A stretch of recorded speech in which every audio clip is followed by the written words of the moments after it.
Back to news. Bihar assembly ఎన్నికలకు అన్ని పార్టీలు ఎట్టకేలకు అభ్యర్థులను ప్రకటించేశాయి.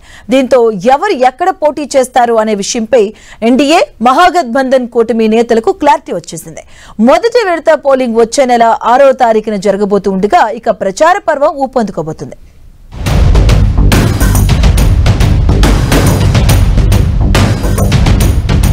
ఎట్టకేలకు సీట్ షేరింగ్ ఖరారు.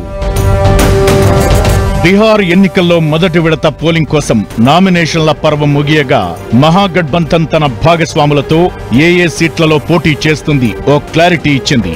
ఆర్జేడీ 143 మంది అభ్యర్థుల జాబితాను విడుదల చేసింది. దీంతో మిగిలిన 100 స్థానాల్లో CPI ML, Congress, VIP, Jharkhand ముక్తి మోర్చా పోటీ పడుతున్నాయి.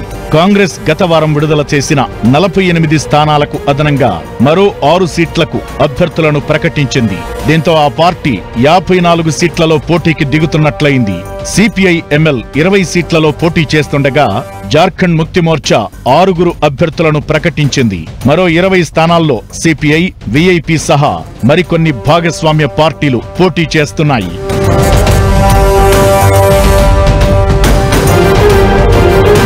ఇక ఎన్డీఏ విషయం చూస్తే అందరికంటే ముందే బీజేపీ, జేడీయూ సీట్ షేరింగ్ పై అంచనాతో ఉన్నాయి. 101 స్థానాల్లో పోటీ చేస్తుండగా మిగిలిన 41 స్థానాల్లో లోక్ జనశక్తి, హిందుస్థాన్ ఆవామ్ మోర్చా పోటీకి దిగుతున్నాయి.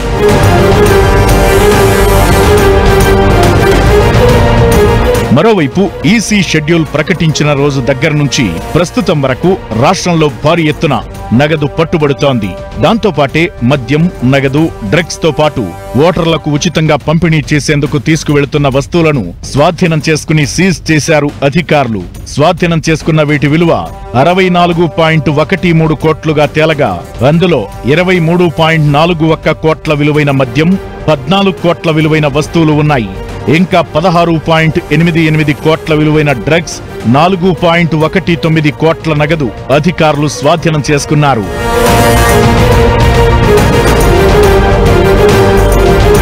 బీహార్లో దాదాపు 10 ఏళ్లుగా మద్యపాన నిషేధం అమలవుతున్న విషయం గమనించాలి. ఇక తొలి దశలో మొత్తం 20 జిల్లాల్లోని 122 అసెంబ్లీ స్థానాలకు నవంబర్ 6న పోలింగ్ జరగనుంది.